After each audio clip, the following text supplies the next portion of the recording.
The Orphan train had been sitting on the rails for 3 hours, and the sun was turning the iron car into an oven. Inside, 23 children sat on wooden benches, their hands folded in their laps, their faces scrubbed clean by the matrons that morning. They'd been told to smile, to sit straight, to look grateful. But gratitude was hard to summon when you were being displayed like livestock. Through the open door, dust swirled in shafts of light. Beyond it, the platform was crowded with townspeople, farmers in worn boots, women in Sunday dresses, men with hard eyes and harder hands. They walked slowly past the train car, peering inside, whispering to one another. "Picking!" A girl near the front, no older than 6, was chosen first. A woman with kind eyes stepped forward, signed a paper, and led her away. The girl didn't look back. Then a boy, then 2 brothers together. One by one, the benches emptied. And still, no one came for her. Her name was Cassie.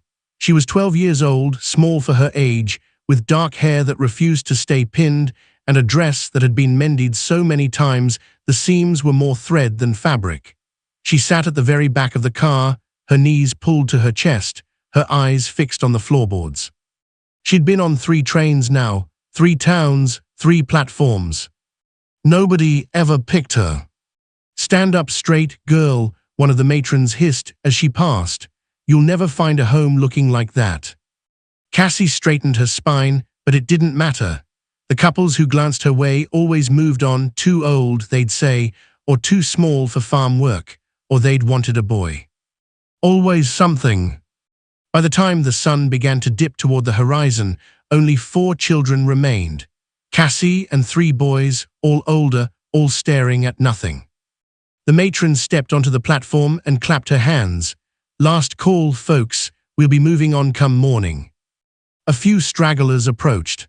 A man in a dusty coat looked at one of the boys, asked his age, then shook his head and walked away. Cassie felt her throat tighten. She'd learned not to cry. Tears didn't help. They only made people uncomfortable, and uncomfortable people didn't sign papers. But the weight in her chest was growing heavier.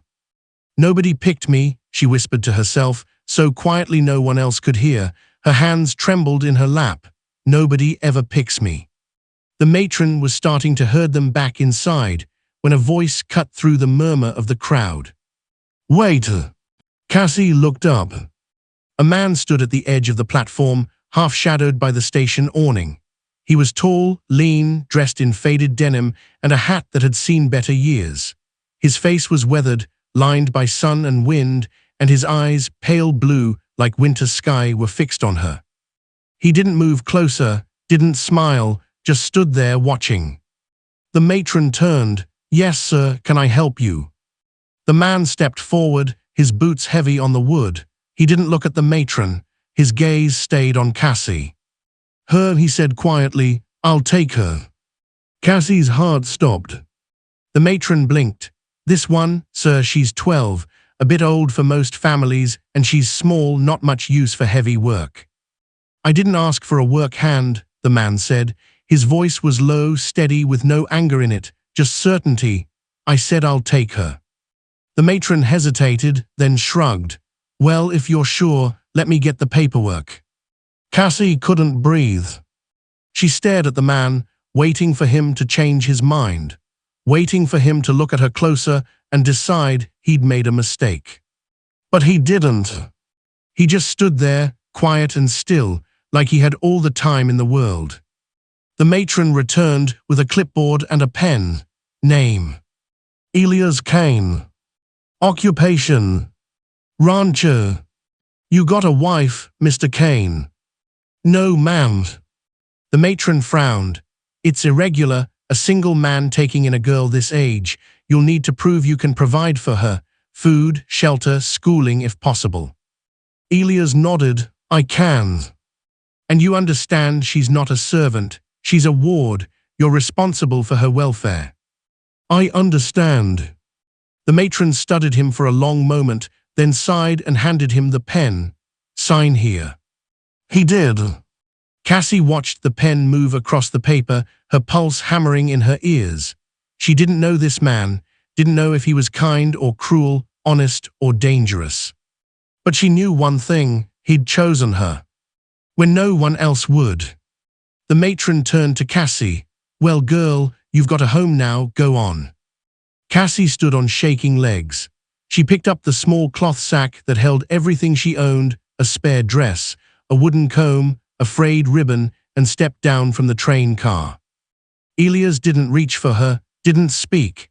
He just nodded toward the edge of the platform where a horse and wagon waited. Cassie followed. As they walked, she felt the eyes of the townspeople on her, some curious, some pitying. One woman whispered to another, and they both glanced at Elias with something that looked like disapproval. Cassie. He didn't care. For the first time in 3 years, someone had said her name or close enough. Mine. Elias climbed onto the wagon seat and held out a hand. Cassie took it. His palm was rough, calloused, but steady. He pulled her up beside him, and she settled onto the bench, clutching her sack in her lap. The wagon rolled forward, and the Orphan train disappeared behind them. Cassie didn't look back. She kept her eyes on the road ahead, on the dust rising beneath the wheels, on the broad shoulders of the man beside her. He didn't say a word. And somehow that was enough. The ranch was small, a single-room cabin with a stone chimney, a barn that leaned slightly to the left, and a corral that held 2 horses and a mule. Beyond it, the land stretched flat and golden, broken only by the occasional scrub oak and the distant line of hills. Elias pulled the wagon to a stop and climbed down. Cassie stayed where she was, unsure if she was supposed to follow. He glanced at her. "Come on." She slid down, her feet hitting the dirt, and trailed after him toward the cabin. Inside it was clean but sparse. A bed in one corner, a table and 2 chairs, a stove, and a shelf lined with canned goods and a few books. A single window let in the last of the daylight. Elias set his hat on the table. "You'll take the bed. I'll sleep in the barn till I build a second room." Cassie stared at him. "You don't have to." "I know." He moved to the stove and began building a fire. Cassie stood in the doorway, clutching her sack, not sure what to do with herself. "You hungry?" he asked without turning. "A little." "Sit." She sat. Elias cooked in silence, beans, cornbread, a slice of salted pork. He set a plate in front of her and took his own to the other side of the table. They ate without speaking. Cassie kept her eyes on her food, but she could feel him watching her, not in a way that made her afraid, just watching, like he was trying to figure her out. Finally, she couldn't take it anymore. "Why'd you pick me?" Elias paused, his fork halfway to his mouth. He set it down slowly. "You reminded me of someone." Cassie frowned. "Who?" He didn't answer right away. He stared at his plate, his jaw tight, and for a moment she thought he wouldn't say anything at all. Then he spoke, quiet and careful. "My sister." Cassie's breath caught. Elias looked up, and his pale eyes were shadowed. "Her name was Anna. She was about your age when she died." Cassie didn't know what to say. She just waited. "It was 8 years ago," Elias continued. "After the war, I came home to find our farm burned. My parents were gone. Anna was still alive, but barely. She'd hidden in the root cellar when the raiders came." His voice didn't waver, but his hands did, just slightly. "She held on for 3 days. I tried everything I knew, but I couldn't save her. Before she died, she made me promise something." Cassie's throat felt tight. "What?" "She made me promise I'd help someone else, someone like her, someone who had nobody." He looked at Cassie, and she saw the weight he carried, the guilt, the grief, the years of trying to make good on a promise he couldn't keep. "I've been trying for years," he said quietly, "sent money to orphanages, helped families who needed it, but it never felt like enough. Then today I saw you sitting there and I knew." Cassie's eyes burned. "Knew what?" "That Anna sent me to that platform." Silence settled over them, heavy and warm. Cassie didn't know what to feel. Gratitude maybe, or sorrow, or something in between. I'm not your sister, she said softly. I know. I can't replace her. I'm not asking you to. Cassie swallowed hard. Then what do you want from me? Elias leaned back in his chair. I want you to have a chance. A roof, food, school if you want it. A life that's yours. That's it. That's it. She studied him, searching for the catch. There was always a catch. But his face was open, honest, and sad in a way that made her chest ache.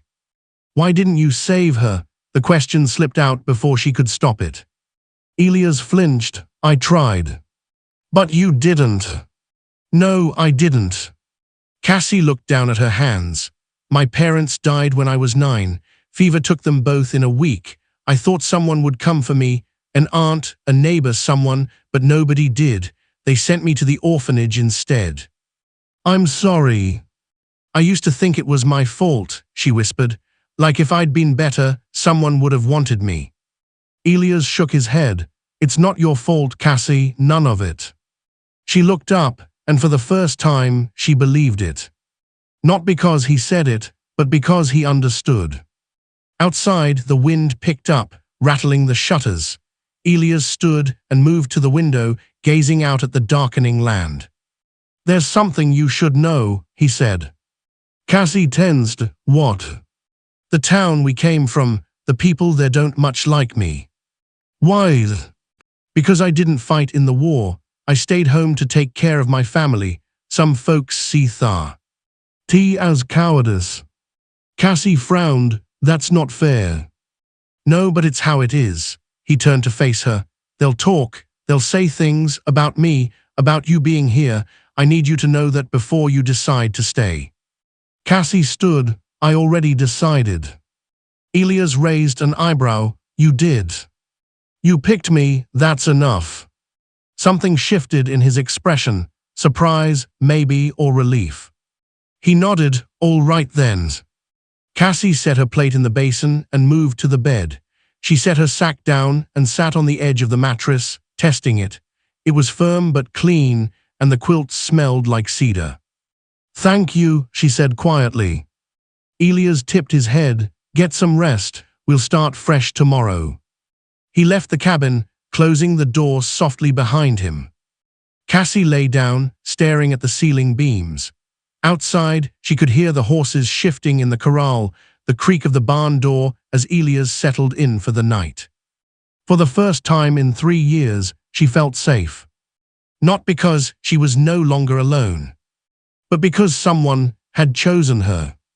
And maybe, just maybe, that was enough. 3 weeks passed. Cassie learned the rhythms of the ranch, feeding the horses, collecting eggs from the henhouse Elias built in the 2nd week, sweeping the cabin floor. She wasn't strong enough for heavy work, but she did what she could. Elias never asked for more. He taught her to ride, to mend fence posts, to read the weather by the color of the sky. He didn't talk much, but when he did, she listened. And slowly, something like trust began to grow between them. But the town hadn't forgotten. It started with whispers. Cassie heard them when Elias took her into town for supplies, women murmuring behind their hands, men shooting sidelong glances. Single man with a young girl, ain't right. What's he planning to do with her? Should have left her on that train. Cassie felt the weight of their stares, but Elias never flinched. He bought what they needed, nodded politely, and led her back to the wagon. Don't listen to them, he said as they rode home. I'm used to it, Cassie replied. But Elias' jaw was tight, and she knew it bothered him more than he let on. The real trouble came on a Sunday afternoon. Cassie was in the garden, pulling weeds, when she heard the hoofbeats. 3 riders approached from the east, kicking up dust.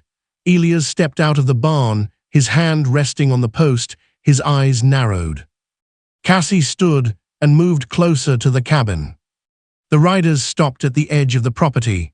The man in front was tall and broad-shouldered, with a silver star pinned to his vest. Sheriff Grayson. Afternoon, Kane, the sheriff called, his voice smooth and cold. Elias didn't move. Sheriff. Grayson dismounted, his boots hitting the ground with a thud. The two men behind him stayed in their saddles, hands resting on their rifle stocks. Got a complaint from some folks in town, Grayson said, stepping forward, about the girl. Cassie's stomach dropped. Elias' voice didn't waver. What kind of complaint? The kind that says a single man got no business raising a young girl alone. Looks bad, Kane, real bad. I signed the papers. She's my ward, legal and proper. Grayson shrugged. Maybe, but laws don't stop tongues from wagging. People are concerned. Concerned about what? About what you're doing with her. The air went still. Elias took a step forward, and his voice dropped to something low and dangerous. Say that again. Grayson smiled, slow and cruel. You heard me. One of the deputies shifted in his saddle. Sheriff, maybe we should. Quiet, Grayson's eyes never left Elias. I'm here to take the girl back, put her with a proper family, a married couple, folks who can give her what she needs. Cassie's breath caught. Elias shook his head. She's not going anywhere. That's not your call. It is. I'm her guardian. And I'm the law. Grayson's hand moved to the gun at his hip. Now step aside, or I'll move you myself. Cassie's heart pounded. She wanted to run, to hide, to disappear, but her feet wouldn't move. Elias didn't step aside. You know why you're really here, Grayson, he said quietly. The sheriff's smile faded. You're here because I didn't fight in your war, because I stayed home while men like you burned farms and called it justice. You've been looking for a reason to come at me for years, and now you think you've found one. Grayson's face darkened. Careful, Kane. I'm done being careful. Elias' voice was steady, but there was steel in it. That girl's been passed over, ignored, and thrown away her whole life. I gave her a home. I gave her a chance. And you want to take that from her because you don't like me. I want to take her because it's the right thing to do. No, you want to take her because it makes you feel powerful. Grayson's hand tightened on his gun. Cassie stepped forward before she could stop herself. I want to stay. Both men turned to look at her. Her voice shook, but she forced the W. Odds out, I want to stay with Elias. He's been good to me, better than anyone else ever was. Grayson's eyes narrowed. Girl, you don't know what you're saying.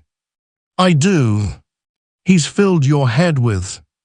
He hasn't filled my head with anything. Cassie's hands clenched into fists. I've been on 3 trains, 3 towns. Nobody wanted me. Nobody even looked at me, except him. Grayson opened his mouth, but Cassie kept going. You don't care about me. You just want to hurt him, but I'm not going to let you. The silence that followed was heavy as stone. Grayson stared at her, his jaw working. Then he looked at Elias. You've got a week, he said coldly. Find yourself a wife, or I'm coming back for the girl. Elias didn't answer.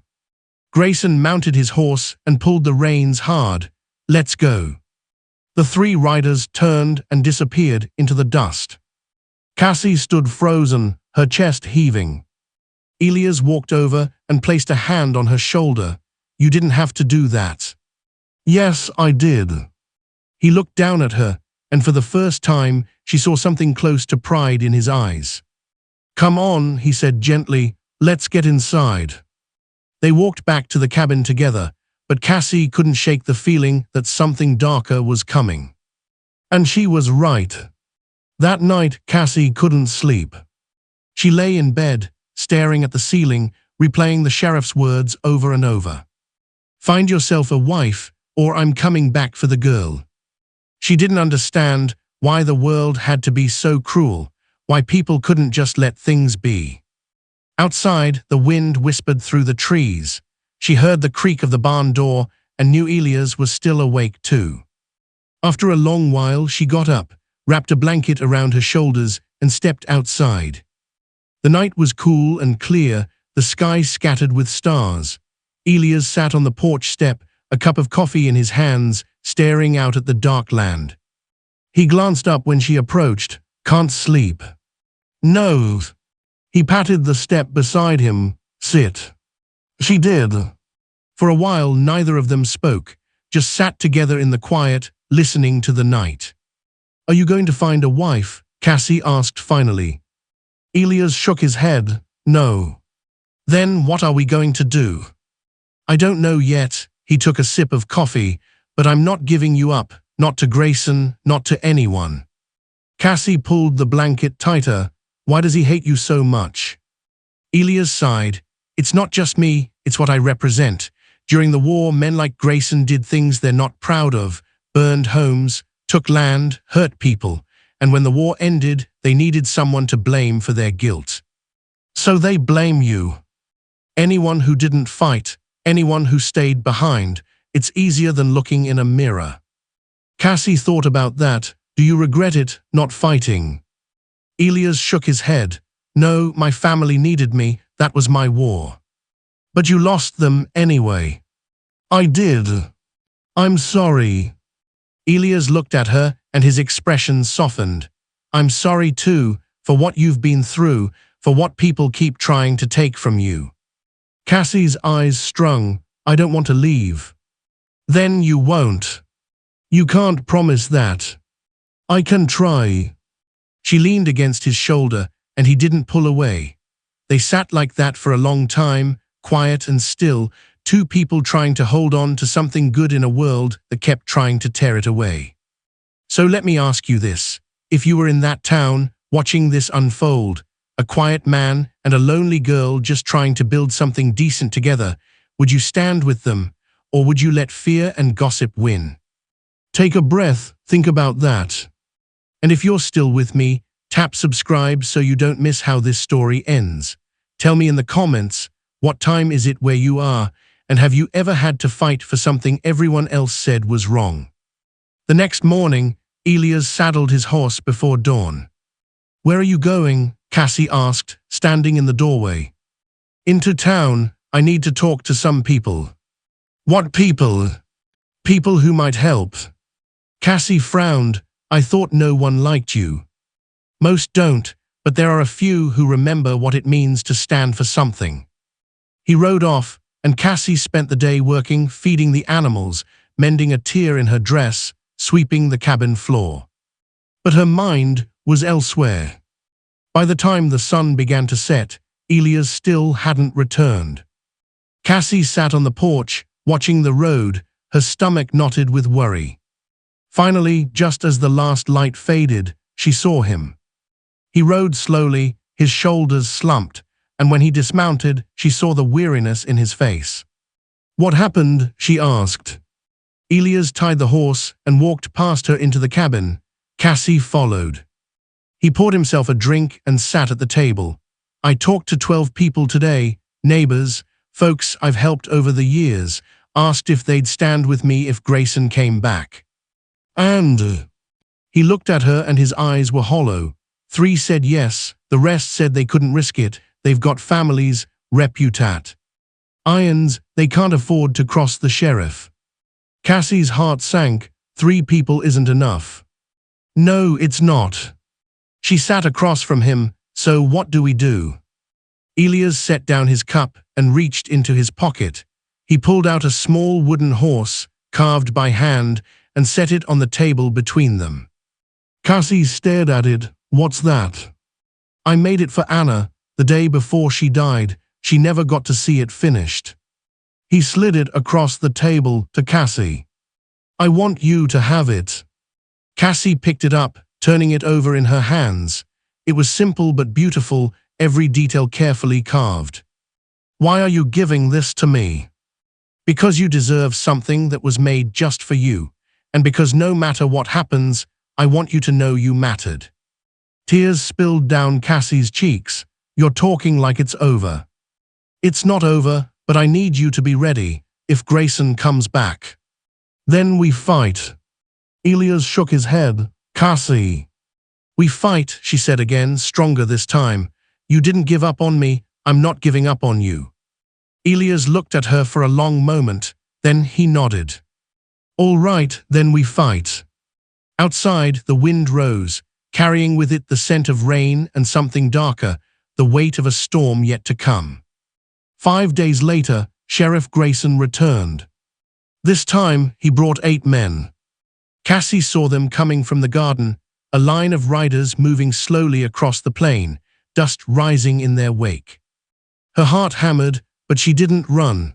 She set down the bucket she'd been carrying and walked to the cabin. Elias was already outside, standing by the porch, his rifle leaning against the post within reach. "Go inside," he said quietly. "No, Cassie, I'm staying." He looked at her, and she saw the fear in his eyes, not for himself, but for her. But he didn't argue. The riders stopped at the edge of the property. Grayson dismounted, flanked by his deputies. Behind them, Cassie recognized a few faces from town, men who'd never looked at her before, now here to enforce the sheriff's will. "Your week's up, Kane," Grayson called. "Where's your wife?" Elias didn't answer. Grayson smiled. "That's what I thought. Now step aside, the girl's coming with me." "No, she's not." "You really want to do this?" Grayson's hand moved to his gun. "You're outnumbered, outgunned. This doesn't end well for you." "Maybe not, but it doesn't end well for you either." Grayson's smile faded. "That a threat?" "It's a fact." One of the deputies shifted nervously. "Sheriff, maybe." "Shut up," Grayson took a step forward. "Last chance, Kane. Give me the girl or I'll take her." Elias reached for his rifle. And then, from the west, came the sound of hoofbeats. Everyone turned. A group of riders appeared on the horizon, not 8, but 15, 20, more. Cassie's breath caught. Elias straightened, his eyes narrowing. The riders approached slowly, spreading out in a wide line. At the front was a gray-haired man in a battered hat, Thomas Brennan, a rancher Elias had helped through a drought 2 years ago. Behind him were others, men and women Cassie didn't recognize, but whose faces were set with quiet determination. Brennan reined his horse to a stop between Elias and Grayson. "Afternoon, Sheriff," he said calmly. Grayson's jaw tightened. "This doesn't concern you, Brennan." "It does now." "You really want to stand against the law?" "I'm not standing against the law, I'm standing against you." Brennan glanced back at the others. "We all are." A woman on horseback spoke up, Mrs. Colby, the school teacher. "I've been watching that girl in town, Sheriff. She's clean, well-fed and cared for. Elias Kane's done nothing wrong." Another man nodded. "He helped my family when our barn burned. Didn't ask for anything in return. That's the kind of man he is." One by one, the others spoke.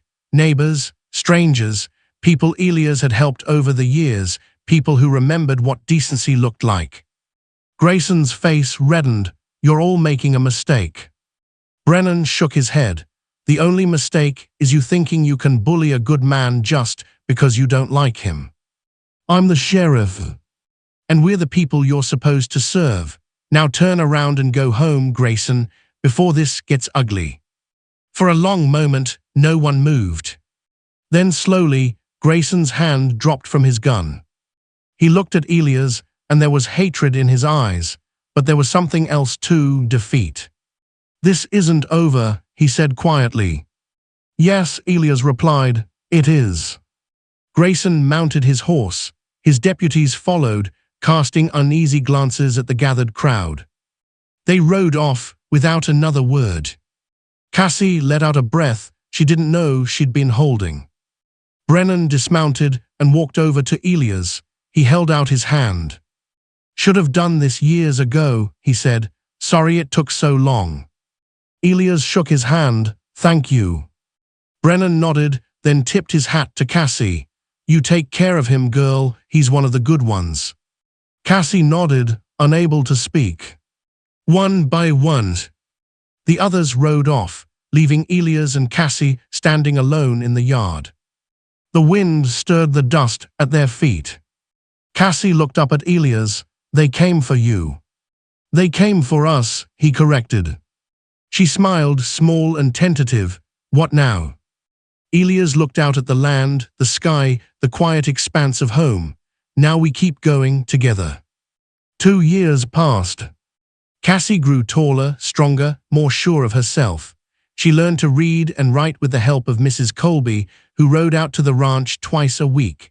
She learned to shoot, to track, to mend fences alongside Elias. And slowly, the whispers in town faded. People saw the truth, a girl who'd been given a chance, and a man who'd kept a promise. On a warm spring morning, Cassie stood in the doorway of the cabin, watching Elias work in the corral. He was teaching a new horse to trust the saddle, his movements patient and calm. She still kept the wooden horse he'd given her.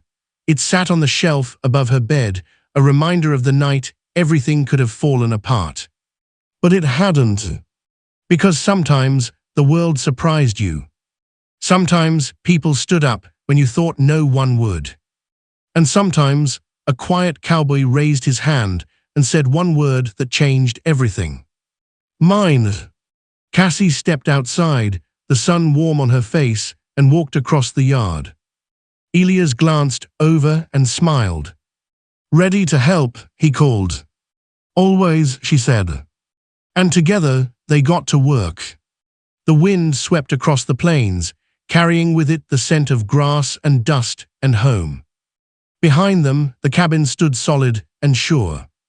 And in the distance, the hills rose against the sky, quiet witnesses to a story that had almost been lost, but wasn't. Because someone had chosen to see. And someone else had chosen to stay.